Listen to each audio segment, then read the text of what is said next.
National Fire Radio. Hey everyone, welcome back to the National Fire Radio podcast, a podcast that is designed to talk about the job. I'm the luckiest guy alive. I get to interview the coolest people out there in the American Fire Service and talk about the job. Everything from guys riding backwards, officers, chiefs, up through companies, people, manufacturers, products, organizations, you name it. We're trying to capture the stories to promote the job and make the job better. So if you're returning and you're a regular listener, thank you. If you're new to the podcast, check it out and let us know what you think. Podcast at nationalfireradio.com is where you can find us. Send us an email. Let us know what you think about the show, people that you think might be a good guest, or anything else that you want to talk about. Send it over to podcast at nationalfireradio.com. We'd love to hear from you. And what we get to do is bring forth the word about the job. But in order to do that, we need the help of some sponsors. So do me a favor, hang tight, and listen to the words from a few of our sponsors. This episode's brought to you by Box Alarm Grills. When your apparatus arrives on scene, are you making the best showing? Looking to set your rig apart from everyone else? Want your engine, truck, or rescue to be easily identifiable? There is a solution. With large aluminum grill numbers and full-width rear mud flaps from Box Alarm Grills.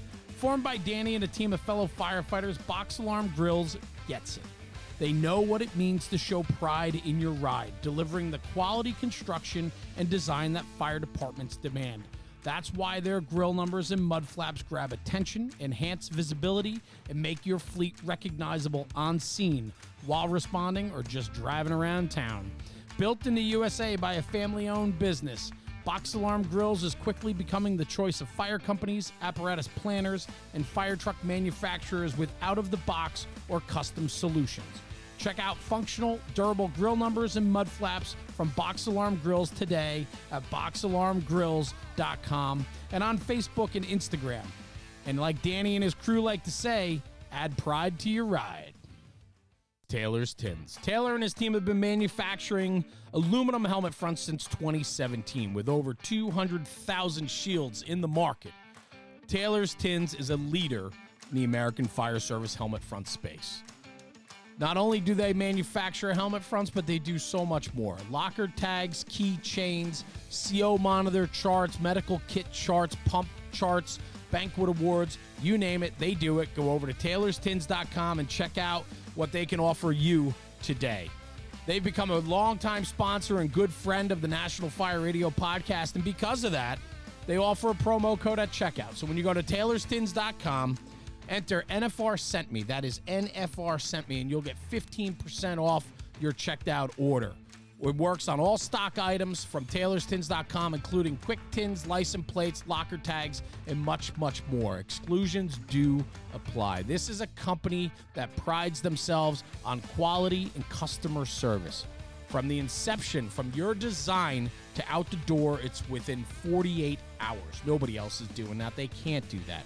48 hours to get your shield out the door to you, to put it on your helmet, and get to the next job. Anyway, check out taylorstins.com. Again, that's taylorstins.com. Check out their latest offerings and use promo code NFR Sent Me. That's NFR Sent Me for 15% off on your checkout.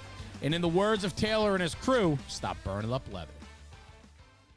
Hey, everybody, Jeremy, National Fire Radio. On the podcast today, Captain Jess Rodzinka, Charlottesville, Virginia.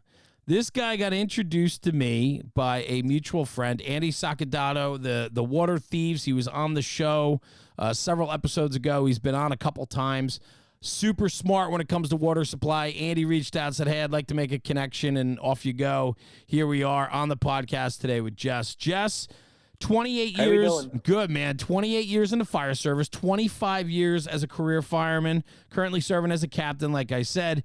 But the reason why you're on tonight with me is a topic that's of great interest to not just myself, but most people in the fire service.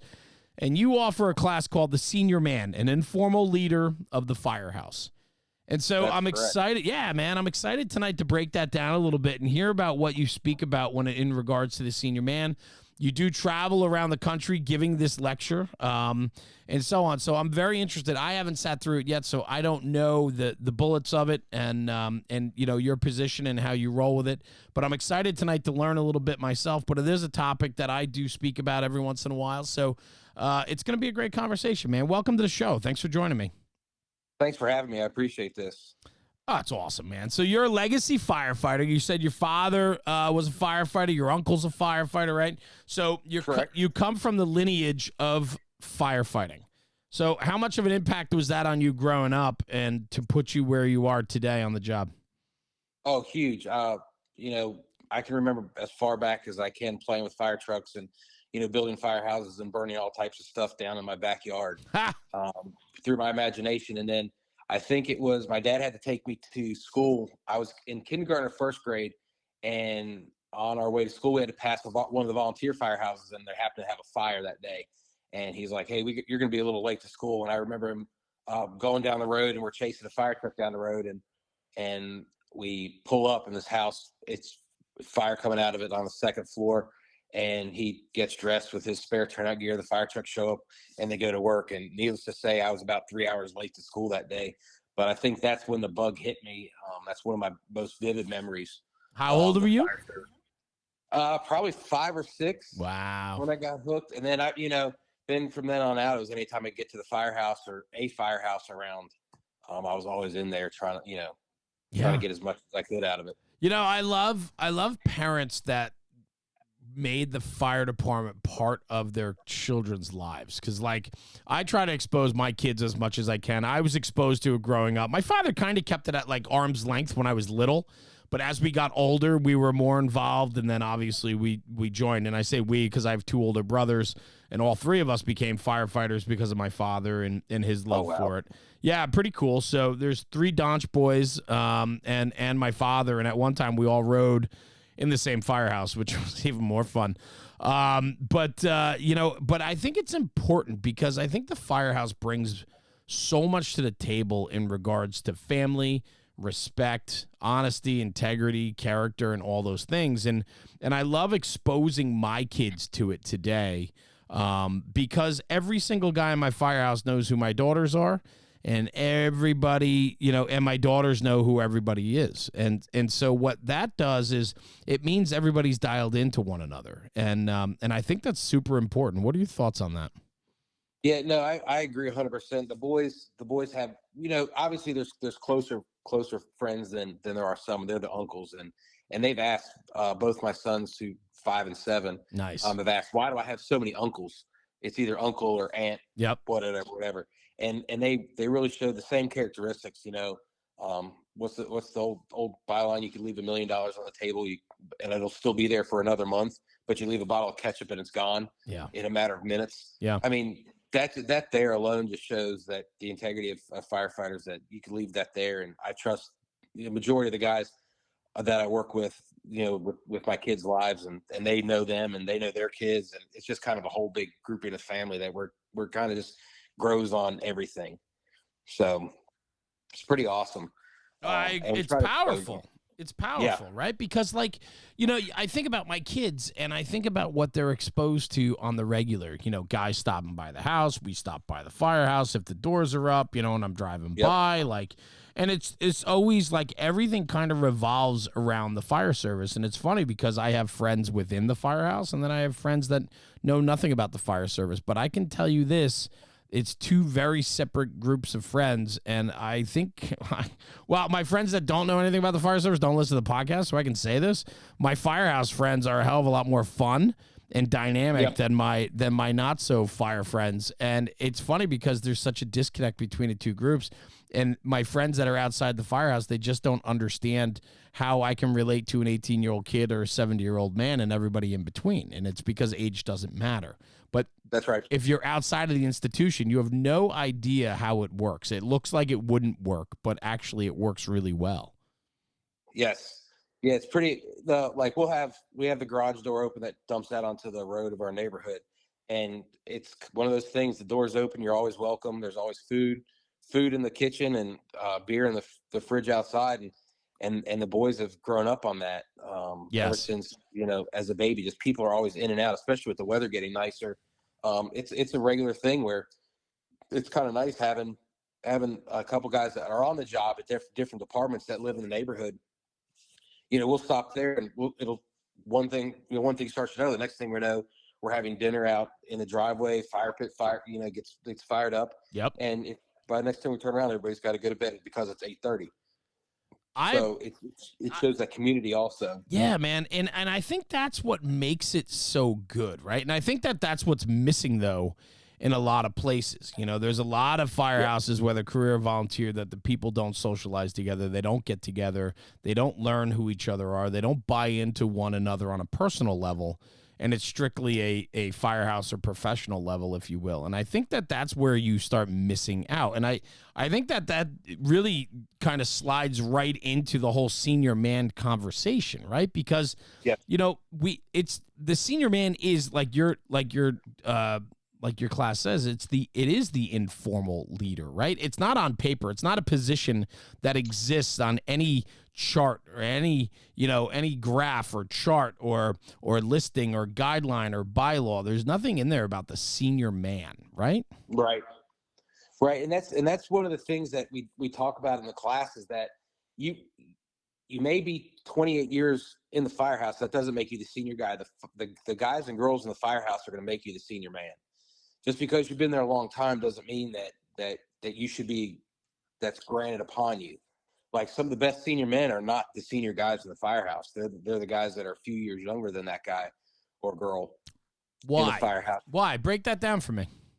So if you look at it, and this is something that I've noticed and listen to people talk, which will have to come back to communication, which is, sure. I think that's why the firehouse is kind of more sterile than it has been in the past. But if you look at some of the senior guys that I've not only talked to, but been around, they're the senior guys by not only tenure, but by age. And they were kind of granted that, and people just didn't mess with him. Oh, he's the senior guy. He can't, he doesn't do dishes. Or he's a senior guy. He doesn't mop the floor. Well, that's all well and good, but that doesn't make you a senior guy. That just makes you a 28-year lazy dude that's just sitting on the couch or sitting around the recliner watching TV. So then so there's a distinction then between longevity and senior. 100%. Cool. 100%. Keep going. So if you have, like I say, if you have longevity, that's awesome. You've pretty much been doing things the way we all dream about doing things. The 3/4 boots or the 3/4 boots and the long coats. We look at that like you've done that. That's pretty cool. But to adapt and overcome the way the fire service is changing now, you need to have the credibility with the longevity that you've been there to maintain that status as a senior guy. Stepping up and helping with dishes or I can hold a broom just like the rest of them can. It works just fine. That kind of puts you out there as a leader and a senior guy. And if you look like you always want to lead from the front, you see all the memes and the pictures and the quotes and all this other stuff. But until you actually do it and put yourself out there by doing it, that's how you kind of escalate at that point of the senior firefighter. Like you're the go-to guy for finding information or how things work or how to do something or as simple things like we're finding out how to make tea, how to make the tea properly every day. What do you guys have sweet tea there in Virginia? Is that what you're talking about? It's like I don't make it. I'm not a really sweet tea drinker, but they make it's like 2 tea bags, these huge tea bags, and like 9 cups of sugar. We carry it. I think the ambulance carries it with them all the time. Sometimes we run out of a little pick me up. Run out of the D25. I'm not 100% sure. Well, listen, man, I know before we even get on any more of the topic of senior man, the sweet tea I know is a very important thing and highly protected, right? The recipe is highly protected. I mean, you giving that away right now in a podcast might be grounds for punishment, I think, sanctions put against you. That's all I know. I know that as an officer now, I know the directions where they're at in case somebody needs them, but I don't read them because I don't make it. It's the junior guy's job. They're taught that when they come to the firehouse. That's one of their day one things. That's one of the traditions that came back in our firehouse over the last several years was the new junior guy makes the makes the tea every day, and he makes the tea until he gets another junior guy. Then he passes that recipe down to that guy. I love that. And I love it. which is a small tradition that kind of got picked back up over the last several years when we started developing these senior guys in our firehouse. How did that? So, Wait, okay, that's cool. So how did that get picked back up? So it lost its traction for a while. it did, and we started, and this goes back to how the firehouse has become a more sterile place. I know we went from general population sleeping to individual rooms. Okay. In our firehouse, both politically and reasons we all know why. So you have your privacy now. People started to realize like they can go escape there, it is nice. Don't get me wrong, but still, you're getting more individuality out of that, not more of the cohesive family unit in there. So it kind of started disappearing a little bit. So then we came in, and it all started with a class we took. Several of us took this class a few years ago, and we wanted to get company pride. We're kind of in a lull in the fire department I work at, and at the firehouse, not necessarily the fire department itself, but the firehouse. And we got together, and we were like, how are we going to come out of this? So we took this class, and the guy was, I can't remember what class it was, but he's talking like, you guys need to come up with a station patch, bring morale up. So we started getting together. We got the station patch. Well, then we developed this patch and this design that we all decided as the firehouse. And then we were like, well, how are you going to earn? You can't just buy this patch. So how are you going to earn it? Well, you have to earn the patch, the coin, the shirts, the clothes, all the swag. You have to earn that stuff. Well, how do you do that? Well, let's start with as simple as making tea. And that's how it kind of came around. So one of the guys that really knew how to make sweet tea, wrote the recipe down and typed it out, and literally it gets handed off every time a new person comes in. So I love that.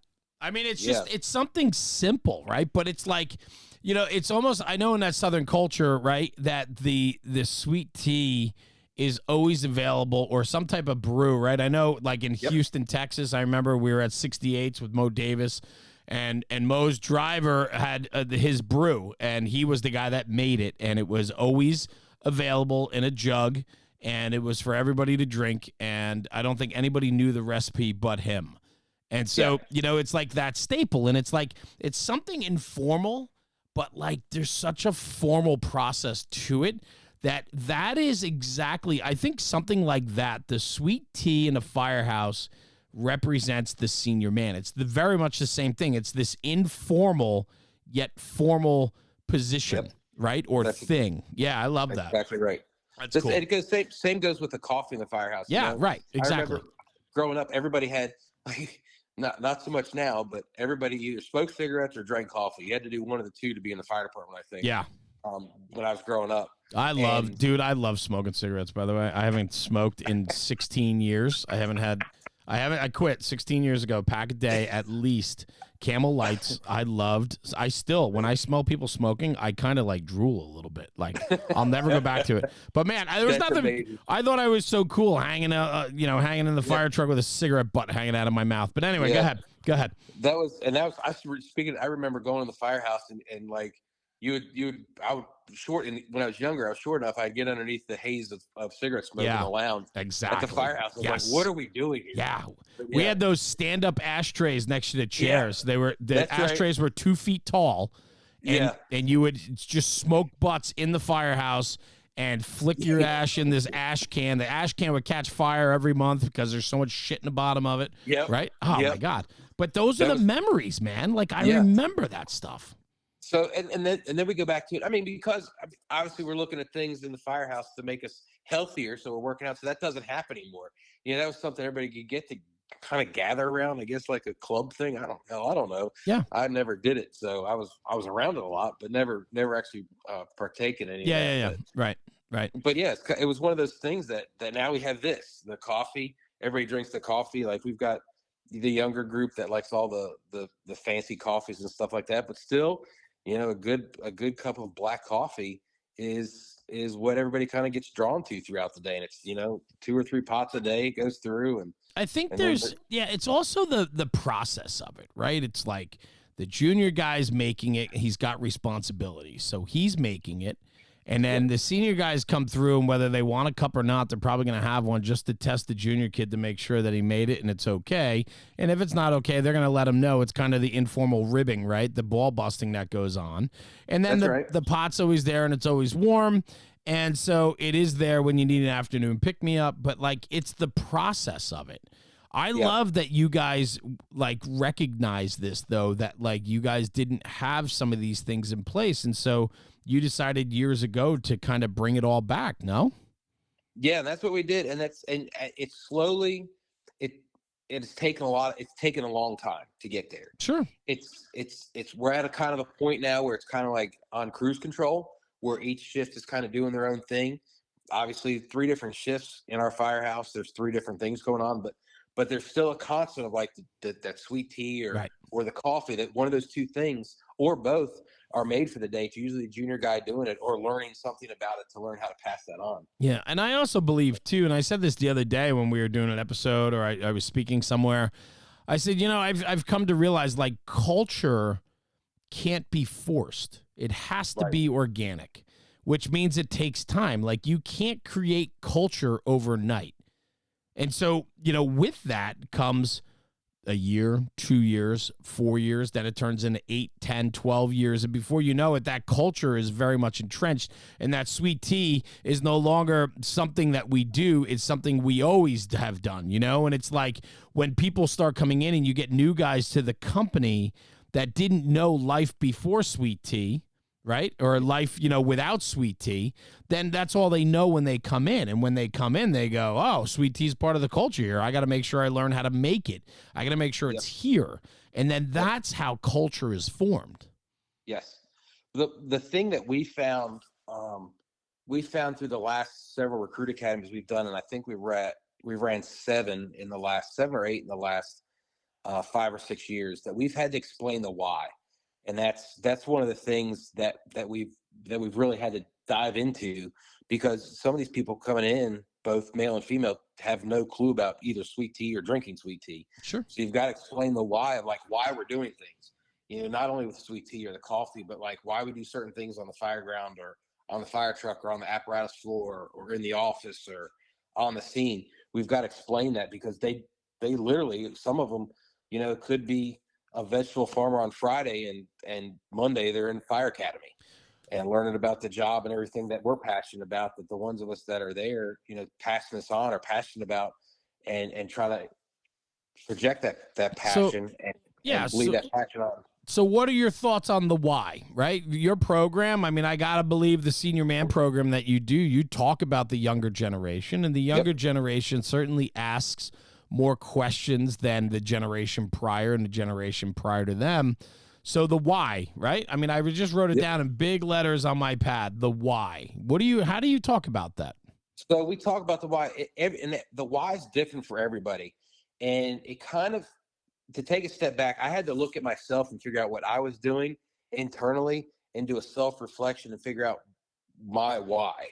And my why has changed, especially in the last 7.5 years since I've had a child, and now 2 of them, and two boys that may or may not be in the fire service. I don't know.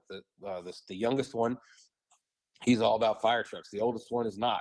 So if they become firefighters, but I want to leave the job better for them when they get there, so they don't have the struggles or the struggles that I had coming into it. Sure. And the understanding that they have for the job when they come to that. But isn't part of that? So that's an interesting way you just put that. Let's unpack that for a second. Sure. You just said that you don't want them to have the same struggle you had. Yes. I find I'm starting to struggle with that. And I'll tell you what, I'm not singling you out, but I spoke last Friday night. I did a keynote about this, and I talked about how I have created entitlement for my children. Every generation always wants to do their kids better, right? Yes. So we do more for them. We protect them more. We provide more. We do more for them, right? But in return, are we softening them? Are we creating this level of entitlement? And so I wonder that the more, like, exposing your children to the firehouse, but, like, doing it in a way that they understand the respect and the importance of it. And so that if my daughter Lily she's 15, at 16, if she wants to join the volunteer fire department as a junior firefighter, she can. But she also knows that there's a real serious line, that it's one thing to be my daughter and joke around with everybody. It's another thing that when you come in at 16 as a member, all that stuff kind of disappears, and you need to walk this line of a probationary junior member in the fire company, and that you're not buddy with everybody anymore in a way, right? And I wasn't like, when I grew up, I wasn't buddy with everybody in the firehouse. I knew who everybody was, and they knew who I was, but it's not the relationship like my kids have with a lot of these guys today. And so, so I wonder, like you said, I don't want them to have the same struggle. I wonder if, and there's no fault to you, like any parent, you always want to do more for your kids. But I wonder if that's part of the disconnect that's happening more and more today in the fire service, is that because of these different generations, it's generational, and we're trying to protect the next generation, right? And we're not doing anything that we think is detrimental and not on purpose to soften them. But, man, I think we're softening them. No, I don't disagree. I think that we've come to a point where we're getting such an influx, and if you travel as much as I do, everybody's having the same problems. 100%. The problem we're having? No, we're not getting paid enough. We're doing more with less, and the people that were the pot of people we're picking from is getting smaller and smaller. So try to explain that to them, and what I meant easier for them, I want them to understand the fire service that I came into, that I grew up with. Yeah, good. Where we came from versus. And understanding where we came from and how we got to where we're at, more so to make it easier for them to understand, not soften them up necessarily. Got it. But mainly soften them up, because I'm providing a lot of information for them that I wasn't given, that I had to go research and find out. I mean, I look across the room right now. But you put in the work then, right? See, that's the thing, though, because you found a love for it, and your love consisted of you pushing yourself to learn more on your terms. And I wonder when we give everything to everybody all the time and people aren't working for it anymore, are they as in love with it? Do they feel the same burning passion you have for it? Right? Like, that's what I would love to unpack this conversation some more in my own head after we get off this call tonight, after this episode, because I think that, like, there's something there. I think that it's important that, I spoke about it. I said, everybody wants it fast and easy, not long and hard. Yeah. Right? Everybody wants it now, and they want it as easy as possible. Nobody wants to work for it, but the fire service requires you to put in the hard work. You cannot learn firefighting without falling down, without getting hurt, without getting kicked in the teeth, right? It is a process that takes a long time to master, if you can even master it, right? Yeah. And so that's the interesting thing, is that the fire service will always be long and hard. The fire service will never be easy and fast, right? It just can't be. It just can't be. Yeah. This episode of the podcast is brought to you by Anderson Rescue Solutions. Anderson Rescue Solutions was founded in 2016 by former Philadelphia firefighter Tim Anderson. As an urban firefighter and rescue specialist, Tim found that the equipment available to him lacked the usability and practicality in complex, high-stress environments that rescuers often found themselves in. To combat this, he developed products based on his own experiences in the field, creating innovative, efficient gear designed to thrive in reality. The multi-loop rescue strap is a perfect example of one of these products. Made in America, this patented tool is used for rapidly harnessing firefighters or civilians in the worst conditions. Every feature is fine-tuned to meet the needs of rescuers battling low visibility, low dexterity, and high stress. The multi-loop rescue strap has been used in numerous real-world rescues for both firefighters and civilians, all across the country, and it is being increasingly adopted by fire, rescue, and tactical agencies as standard issue equipment. I carry one. I have carried one for many years. It is the most versatile strap out there. Check it out, the Multi-Loop Rescue Strap by Anderson Rescue Solutions. Tim Anderson, the owner and proprietor of Anderson Rescue Solutions, has become a dear friend. In fact, he's even been on the podcast several episodes ago. Dropped incredible information. He's super passionate about the fire service, about special operations, and he has built an incredible company, an incredible product. So because of our great relationship with Tim and Anderson Rescue Solutions, if you go to andersonrescue.com, you'll get 10% off if you use the promo code NFR2023. That's NFR2023 at checkout on andersonrescue.com. You'll get 10% off your order. And do me a favor, go over to their social media and check out Facebook, Instagram, and YouTube for weekly news, product info, and other content in regards to Anderson Rescue Solutions. This episode's brought to you by Flame Decon. Developed specifically for firefighter decon, Flame shampoo, body wash, and soaps reduce your risk of getting occupational cancer. Live fire testing shows that carcinogens on your skin after a fire are removed and undetectable after using Flame. Flame Decon has made a product that not only does its job and does it well, but that you'll enjoy using. They smell amazing. They make your skin and hair feel great. I will be an absolute witness to that. I have used the product. Tara and I have known each other for quite some time. She has sent us product. We have used it, and it does take that smell of soot and smoke off of you immediately following a shower. It makes a difference. You can find Flame Decon products at flamedecon.com and use promo code NFR for 15% off your first order. That's promo code NFR for 15% off your first order at flamedecon.com. And for departments that are interested in departmental orders, more than one or two pieces of product, you can reach out to Tara directly at tara@flamedecon.com. She's happy to entertain any inquiries that you have. And this made me think departments need to protect their own, and protecting our own is also after the fire. Chiefs, purchasing managers, look into Flame Decon as a way of protecting our firefighters in and out of the firehouse. So check out Flame Decon at flamedecon.com. Use promo code NFR for 15% off your first order. So we have to make sure that the process of the people coming in too is long and hard. We have to make it difficult for them in a way. But I mean that in a good way. I don't want people listening going like, oh, you don't want to make it hard, you know, this and that. But no, but you want people to feel like they've earned it. You want people to feel like they've put in the amount of hustle, drive, and determination it takes to feel accomplished, so that when they finish their probie school, they finish the fire academy, and they come to the firehouse, they're feeling a sense of fulfillment and gratification that they've done everything they've needed to do and have done well to get where they are. That's exactly right. And I think those small little victories that they get will help them get those building blocks of confidence and feel of accomplishment through the fire service career, finding those small things. But, you know, and that's one of, and again, we have to communicate that and set our expectations up for that. And if we don't do that in the firehouse, communicate that properly with the expectations properly, then they're just going to sit there and be a bump on the log. That's right. And then now you turn around and look, and you're like, holy shit, I've been here 5 years. I really haven't done anything but ride the back step of a fire truck. I really looked at maybe being a driver, or maybe, you know, going to paramedic school or hazmat school or tech rescue school or whatever.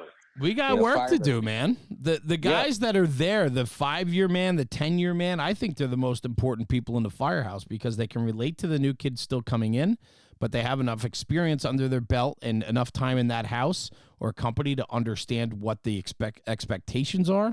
And 1,000%. That 5 to 10-year man, I mean, just instrumental in what the fire service should be built on. 100%. I don't disagree with that at all. And that's where we need to focus all our stuff on, because not only you're looking at the 5 to 10 year guy, but as far as like if you look at the fire service as a business aspect, they're vested now. Yes. In some places, and then they could bounce if you want to. So we've got to look at that and be like, all right, well, you know, not to put it but in layman's terms, but shit or get off the pot. I want you to stay around and just hang out and be one of the better firefighters growing into a good officer from the senior firefighter spot to help grow the fire service. Yeah. Because we're not going to be around much longer to do this, Yeah. The How do I know I'm the senior man? Because the firehouse is going to tell you. Talk about that. So yeah, you can't just go and just bust through the door on, say it's your 7th year reunion or anniversary or whatever out of your recruit academy class. The firehouse is going to tell you that you're the senior man. They're going to start looking at you, coming to you for questions. Questions about daily activities, how to log time in, how to where cleaning supplies are, how to check apparatus.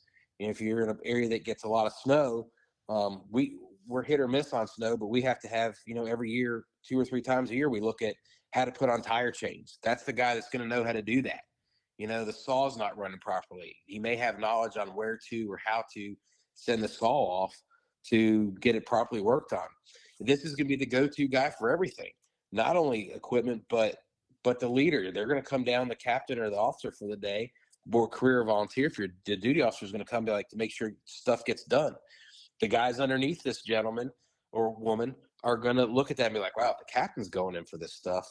This may be the guy to go to if I have something if I have a question about something, report writing. That's a big thing that we've been going through recently in our job is making sure reports are done properly. And we've got a lot of those 5 or 10 year guys that are setting their own classes up and making sure the junior guys know how to properly write a report, both fire and EMS now. But it's done by the firehouse. It's not any one thing. There's no wand from the witch of the east that comes down and grants you the senior man thing. It just happens. Yeah, it turns around like. Yeah, I wonder if the guy that gets coined the senior man even realizes he is the senior man in the beginning, right? Like he doesn't. Like the story that I have. I was looking one day. I wasn't promoted yet, but I was by tenure the senior guy in the fire service. One of the guys that have been there in the fire service, not necessarily at the fire department that long, that I work at currently, but in the fire service are all the longest. And I looked at him and everybody was asking me questions, and the captain's coming to me making sure stuff gets done. And then it was a realization that I had been put in that position. I literally went from the first day of my tour, knucklehead, to a know-it-all on the second day of my tour, and here I am, as the senior guy, and I was kind of thrust to that position on the podium. So, I mean, it just happens. You don't really look for it. It just kind of happens that way. And is that what kind of pushed you to write this program, because you got thrusted into that position, whether you were ready or not? Yes and no, because by this time I'd taken a bunch of officer level classes, leadership classes, and they were all preparing me preparing everybody in that class for that right front seat, or when you get out of that right front seat, going to a battalion chief buggy or to a fire chief spot. But nobody really talked about this informal leader where everybody's kind of really looking to, and if you sit back and look at it, this is the guy or girl that kind of runs the firehouse. Yeah. On the day-to-day operations. And there was no class for that. So I'm starting to kind of write notes down and jot stuff down in a notebook. And then unfortunately lost one of the senior guy in our firehouse, the one that everybody kind of went to on all 3 shifts we lost him in 2018 to job-related cancer. And when he went, all his knowledge went with him. Yeah. And as by this time I've been thrust in the senior man position, I would go to him for anything. And now I can't call him up. I can't text him to get information. All that knowledge is lost with him. So I wanted to write a program and develop and deliver this program to give to people. So if they realize they're in this position, or they feel like they're in this position, or if they don't even have this position around, this is just kind of something that's done, they don't know what to call it or whatever, they can look at this information that we go over and be like, well, all right, now I have some type of foundation I can look at and grow from to give you that. I mean, I don't give you everything, because it's all individual, but we talk about communication, confidence, the personal interaction, stuff like that you deal with on a daily basis in the firehouse. Well, you mentioned communication earlier, and you said you wanted to come back to it. I put a underlined it, Yep, circled it, right? So, what do you want to say about communication? absolutely. So I've had to learn in the last 8 years or so how to communicate with people differently. And I mean this by, like, the younger generation talks way different than we do. And anybody over the age of 35, this is who I'm talking to, because they have words and sentences that I have no idea what's going on. So, as a newly promoted officer on the engine, my driver was 22 at the time, and the backstep firefighter, she's a paramedic on the engine. She's 24, and they were having a conversation. And Jeremy, I swear to you, we went 9 blocks. I don't think they said a full sentence. And then the driver looks over at me and goes, "What do you think, Cap?" And I'm like, "I have no idea what you said." But they're coming up with slang terms, so you've got to learn that. Not learn it like like a second language, but you got to understand what they're saying, and learning how to communicate and what what turns them on and lights them, sparks their fire every day. You've got to learn how to do that, because this generation is different. And you hear this all the time in every podcast you go to, that all the firefighters are different nowadays. The firefighters, they're a little different, but it's just a different generation. They are learning differently. They're speaking differently. They're still the same good-hearted blue-collar firefighter, male or female. They just sound differently than you do. They may not like the music you like, or they may not talk the way you do, but learning how to communicate and bridge that gap of communication with the generations is where we've had to come, and where I've personally had to grow, and learn how to communicate. But Yeah, I mean, it's pretty mind blowing. Well, you just literally said the title of my class, Bridging the Gap, preserving tradition and culture one generation at a time. And, and the thing is, though, is what we do is we always put our generation on a pedestal.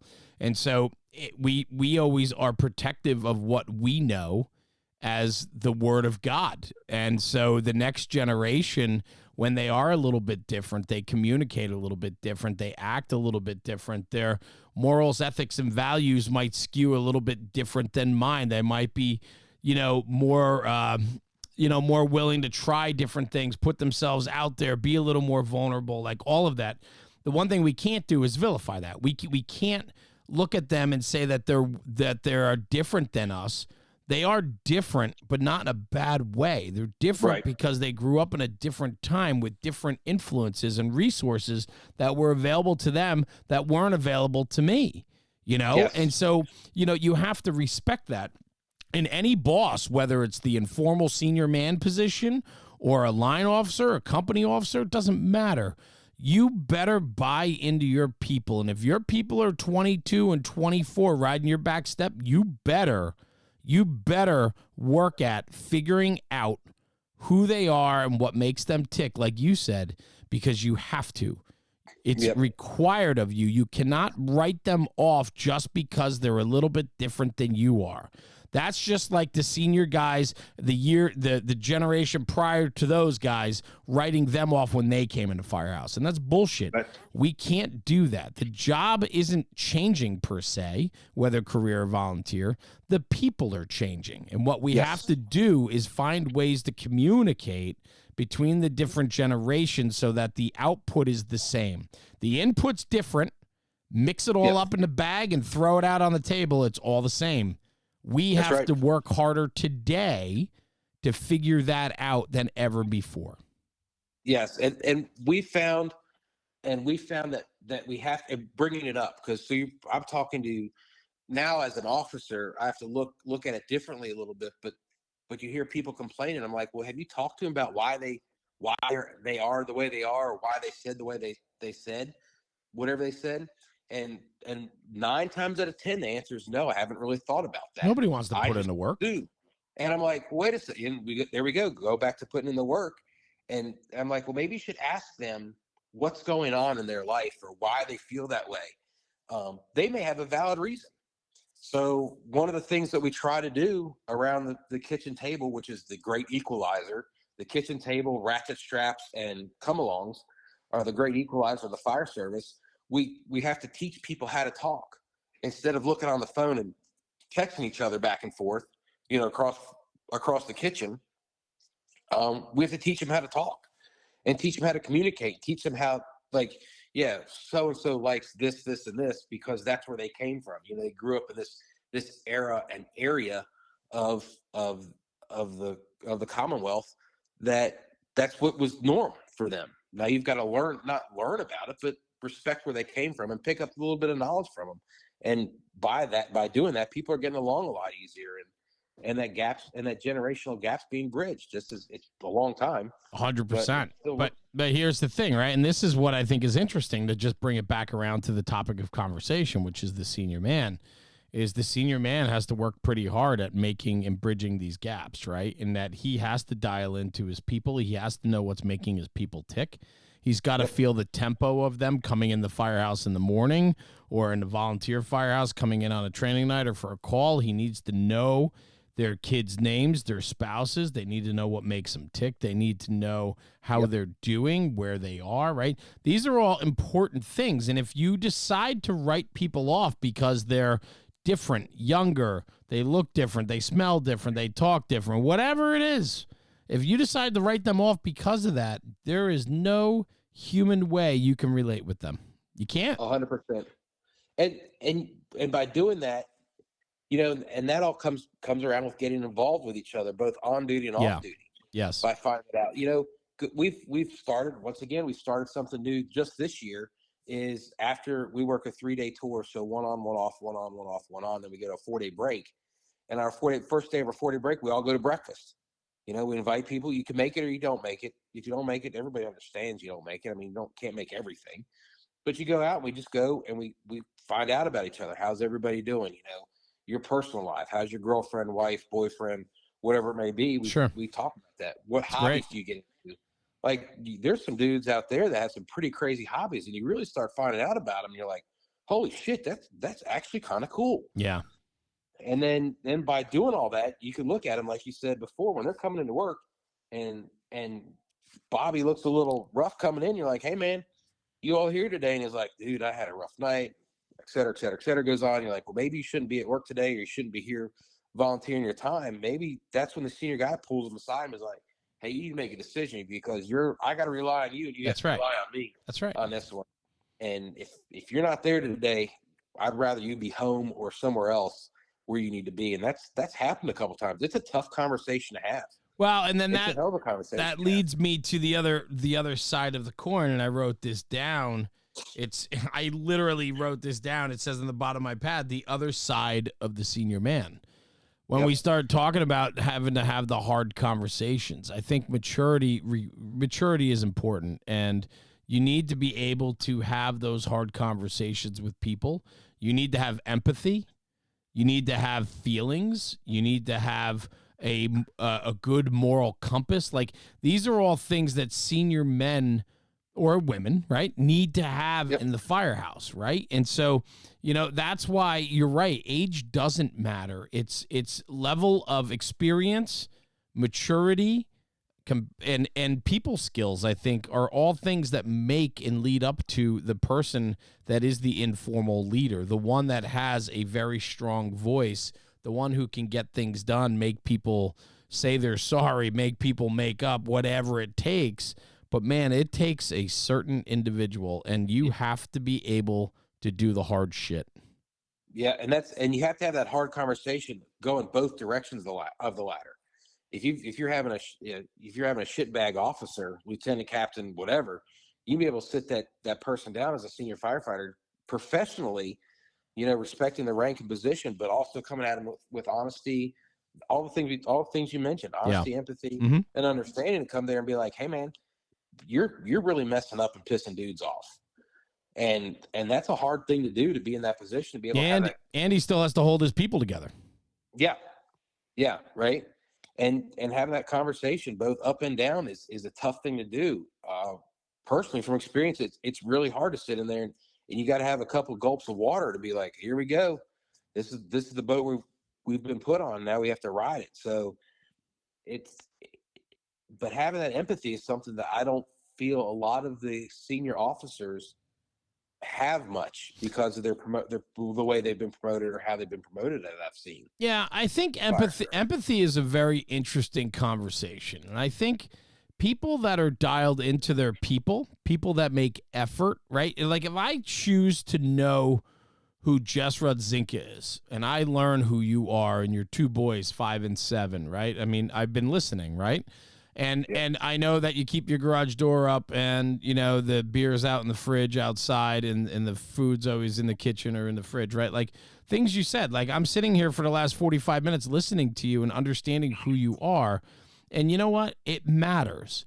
People have to dial into one another, and I think if you make the effort to learn who the people are on your shift, who your firefighters are, who your officers are, and everybody in between, and you make that effort to learn who they are in the job and outside the job, if you make that effort, you're going to have some empathy towards them. Empathy 100%. is so important. 100%. And then it all goes back around the conversation we started with. It's work. Every day you've got to go in as the senior man, the junior man aspiring to be the senior man, whatever it is, and put work into the firehouse. Not only learning your craft, but learning about the people that are hopefully passionate about your craft that you want to learn more about. 100%. So it's all that work. It consumes your day, and may consume more than just your day of a 24, 12 or 24-hour tour that you're doing, but it also may consume your off time too. People matter. Conversations and stuff like that. People matter. And I can't believe that anybody wants to be in a place, whether it's a job or you're volunteering your time, who wants to be in a place with people that you don't enjoy? Yep, that's right. Right. And I'm not saying kumbaya, we're going to get along with everybody all the time. No, you're going to butt heads. You're going to find people that you cannot get along with. You're going to find people that you do not want to hang out with outside of the fire. I get all that. Like, that's just reality, right? But you got to give it a shot.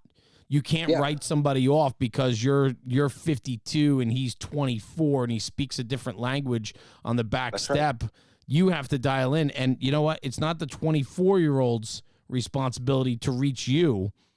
You have to put in some work too, and you guys have to find that common ground. You both have to put in the work to find a solution that works for both of you. That's exactly right. And it takes time, but you could see it's been pretty interesting watching people grow in the firehouse over the last couple of years in our firehouse. And then all of a sudden you see the light bulb kick one day and they're like, holy shit, like I can really get into this guy because he said whatever about something, maybe a band. Yeah, a rock band or something like that they both like, and they didn't know they both liked it until they started talking to each other about other things other than being in a firehouse. And then when that light bulb hits, like, holy shit, you know, Tommy can talk to Johnny now, and Johnny can talk back to Tommy. You're like, wait a second, and that's when it all comes together, you know, and everything kind of goes a lot better at work when everybody's getting along. Yeah, everybody's not going to get along 100% of the time, and we're a family, just like a normal family in the world now. We don't get along, but still, it makes things a lot easier. It makes you want to stay at work and come into work. You know, I'm excited to go to work tomorrow morning. There you go. Well, let me ask you this, with your presentation, the senior man, right, the informal leader of the firehouse, how do you kind of wrap up your presentation? Like, what do you leave it on a high note? Like, things are good, we're in a good place, you got to put the work in. Like, what's your message at the end of it? So at the end of it, it's no matter. So I kind of wrap everything up. We kind of go over, like, a review, like go back through the communication, the culture, establishing that informal hierarchy in the firehouse.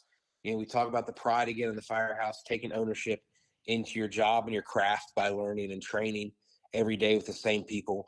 And then we figure out that no matter how big or small your company is, whether it be an engine company, ladder company, rescue company, ambulance, firehouse, fire department, whatever it may be, the senior guy is the one that can bring everybody together, that kind of holds the ship together, whether it be on one end of the ship or the other end of the ship. But that guy can also stop the sinking ship if it is sinking, and brings it back up, brings it afloat by working on those small little steps the hierarchy, the ownership, the pride back in your firehouse, the communication issues. By simple conversation, you can cure a lot of things just by saying, "Hey, man, what's up today?" versus "Oh, Johnny's not feeling well, so I'm not going to talk to him. He's a piece of shit," type thing. Well, we got to have an environment that wants people to buy into their people, right? So, like we have 100%. to buy into each other. We have to buy into the department, and then the department has to buy into us, right? Yep. And you can't have good, fluid conversation, whether from the top down or the bottom up, if there's not a buy-in on all levels. And I think, obviously communication's always one of the biggest issues when there's a breakdown, because whenever there's a breakdown with anything, you look at what one of the main causes is, and it's always communication. We don't communicate enough. We need to over communicate, because everybody listens and hears differently. And so what you're saying in one way, somebody might need to hear it a different way to get the same result. And so it takes work, right? We got to do the work, put the work in to get the message across. I need Jess Rodzinka to ask me how I'm doing today. I need you to recognize that I need you to ask me that. That's important. Very much so. And it takes a little bit of time to step out of your bubble, especially the people that are introverts, which are oddly are a lot of people. I didn't realize that you may have to step outside that bubble to be like, just to kind of say, "Hey, what's up? How you doing today?" type thing. Absolutely. But once you do that, you'd be surprised the doors that it opens. That's a fun conversation, right? I just wrote that down. Step outside your bubble. Yep. I think though, I think it's easy to classify people as introverts and then let them get away with that. Yeah.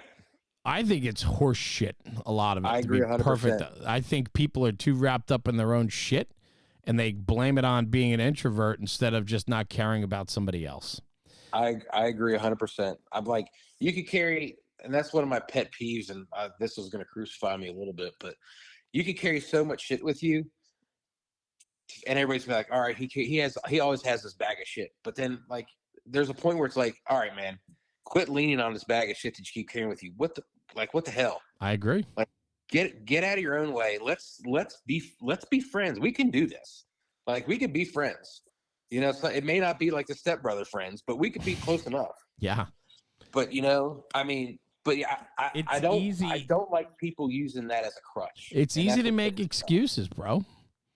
Which sucks. We all do it. We all do it, right? The easiest way to, when we don't feel up to the task, what do? We make an excuse. Absolutely. I do it. You do it. Everybody does it. It's just on what scale, right? Yeah. It's human nature. Of course. But we need to do better at it. And I don't believe the fire service is not a business for introverts. It's not. We need leaders. 100%. If you're an introvert, I'm very challenged to believe that you're going to be able to act in the aggressive manner we need you to, maybe alone, maybe going to the rear and taking care of something yourself if you're an introvert. And so, like, I listen, I could be totally off the mark with this. And if you're a registered psychologist or a psychiatrist, right, like, I might be totally off the mark, right? I'm just talking from what I believe, but not from a scientific point of view of really truly understanding and knowing what an introvert is. All I'm saying is we need people that can have conversations, that can take charge, that can go forward and get out of their own way and not be so self-centered in their own shit that they can't worry about everybody else's shit. Absolutely. And it's, I think I'm going to get in trouble for that one, bro. You and me both. We had that nice long conversation how well things are going, and now it's like, "Oh, that guy Jeremy Dunn, he's gone now." No, listen, man. Listen, here's the one thing about all of this, right? Is like, I might not, that's my opinion, and I'm allowed to have it, and you're allowed to disagree with me, but let's talk about common ground. And if somebody knows better than I do, I'm the first one that's going to listen. I'm the first 100%. One that's going to say, "Listen, educate me then. I'm sorry for what I said, but that's all I know, and I can only form an opinion on what I know," right? And so if there's more to it and I'm not coming forth in an accurate, light, then educate me so I know going forward. But I have to be open-minded to listen to somebody else's point of view. Yes. And you funny you say that. One of my, he's become a very, very good friend, almost a best friend to me. I met him in recruit school. He came up to me first day out of it, and he's like, I think I'm gonna be a fireman today, literally. And we joke about it, but he comes to me and goes, hey man, I don't know what I don't know, and you need to teach me everything I don't know. So don't get me killed today. And I look forward to learning from you. And I'm like, holy shit, that's a lot on your plate. But if you think about it, he doesn't know what he doesn't know. And if you take that conversation every day and you make your own opinion, like we just talked about, that's your opinion. But if I'm saying something wrong, well, I didn't know that. But now that I can be educated, I'll know that from now on. Thanks 100%. for educating me on that. 100%. How can we hold somebody responsible for something they don't know? So then we have to do a better job at teaching and educating. And that's one of the things. There's a quote, if you don't mind me going off the key for a little bit. There's a quote that I have in one of my presentations, and I'm going to paraphrase a little bit. I don't have it up right now, but I think I've got it down. It's the senior man didn't become an officer or a chief because they couldn't make the grade. They're in the grade all by themselves. They can't obtain their wealth or knowledge from books, but they learned it by experiencing it. And you have to listen when they talk. So that's one of the quotes that kind of sticks with me, that I found somewhere during my research or class or something like that, but the author's unknown. But just by doing that, when you sit back and listen, it kind of culminates everything we've talked about, is just sit back and listen and have that empathy, have that communication, the two-way communication. It's a two-way street that you're going to be successful in the fire service, no matter if you're the junior guy in the firehouse or the senior guy or the chief of the department. That two-way conversation of listening and communicating, and not only just listening to listen, but listening to hear where they're coming from, is what we need to be doing. I love that. And it's good. And I think that's what is going to be successful. What success in the fire service as a senior man would be is just being open listening, open communication, being knowledgeable of your craft, and being the go-to guy for everybody. So. Yeah, and with that, I mean, it's very well said, and I believe it. And I think that it's a position that needs to be in the forefront of every firehouse, whether career or volunteer. There has to be somebody there that is the informal leader, that is the glue in which that company culture is based around, and they are a steward and protector of those that came before. And those are the ones that are the movers and shakers that are making sure they're protecting the integrity of the job. Plain and simple. Yep. Yeah. Absolutely. Excellent. It's huge. That's the way you're putting it. Yeah, it's really good, man. I'm actually writing that one down. I'm going to steal that one from you. Yeah, you can steal it, but you got to quote me, though, all right? You got 100%. I've got it written down. And be like, that's that big mouth from National Fire Radio. I love it, man. Way. Well, this is a great conversation tonight, because it's a topic that I'm pretty passionate about, and I let you run. I mean, I spoke probably too much, but I let you run with it because it's your topic in your class. But man, I speak about this too, and I have some really heavy opinions about some of this, and I didn't really go down all those holes tonight on my points of view, because I really wanted to feel where you were coming from and get a sense of your program. And frankly, I think it's a great program. I think that this topic is important, and I think that we have an obligation, because part of the problem is I think a lot of firehouses don't have somebody in that position anymore. And, there's a lot of growth in the fire service, a lot of new firehouses opening. And, we talk about how do you, grow your culture organically. It takes time. But when you have a new firehouse opening in these urban sprawl areas or suburban sprawl, rural sprawl, and these fire districts, I know in Texas, like the ESDs are expanding so fast that there is no culture in that firehouse. Right. And so I believe. Go ahead. And I believe you spoke on that with somebody recently. Yeah. Either that or it was your podcast. I think somebody from Washington. Could have been. They're growing so fast. Oh yeah. Yes. Him. Are you kidding me right now? God. Hold on. I can look it up. JP. Yes. Sokolowski. Yes. Yes, that's exactly who it was. Thank you. God. And he was talking about he was talking about how fast they're growing, and I believe you guys got on that building the culture thing, Right. And you know, and like you said, if you don't have that person's not established, you're just kind of like a sinking ship out there in the middle of this ocean of just like, I don't know where to go. Well, somebody in that situation has to step up and protect the integrity of the company and the job. And you know, it doesn't have to be that, like we said, it's not longevity, right? It's senior. It's who steps up into that informal role. Who are people looking towards when the shit hits the fan?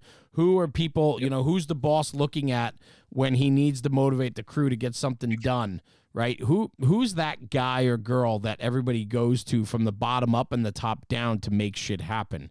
And that is the person that is your senior man. Yes, absolutely. Mm-hmm. Agreed. 100%. But yeah, it's that. And again, you can be that person. You could be that person, or someone's going to put you in that spot. So, you know, step up. You'll figure it out. If you're doing the wrong thing, you're doing the wrong thing. But someone's going to tell you you're doing the wrong thing, then don't do that again. That's right. Absolutely. Keep moving forward.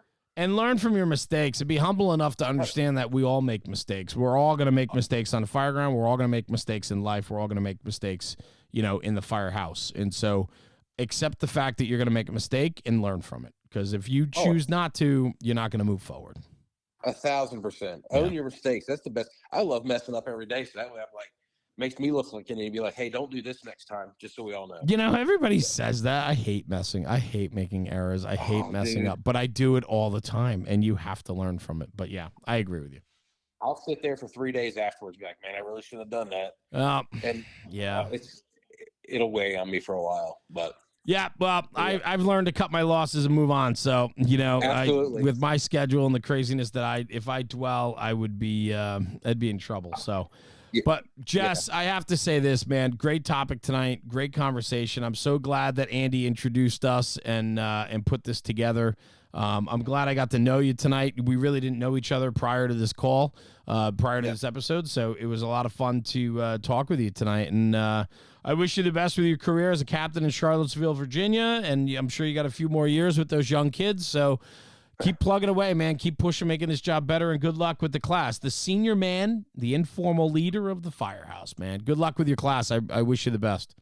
Thank you so much for the opportunity. Have a great night. Yeah, man. Where can people find you if they want to reach out? Anywhere they can get a hold of you?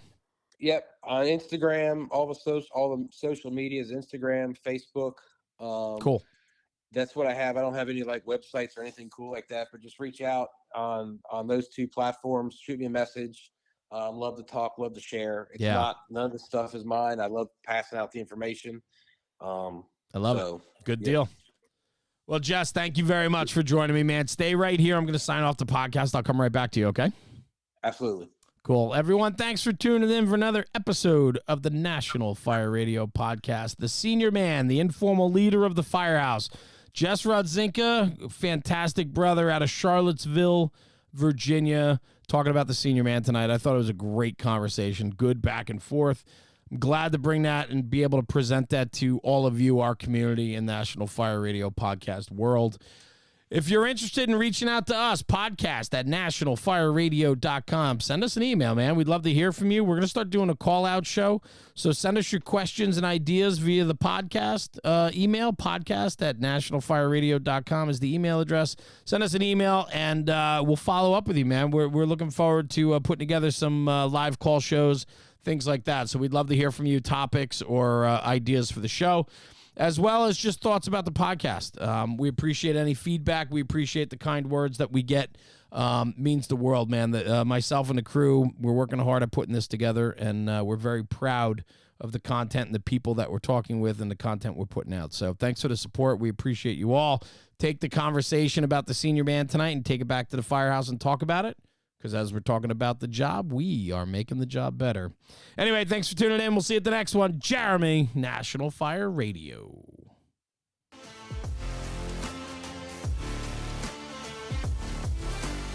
National Fire Radio.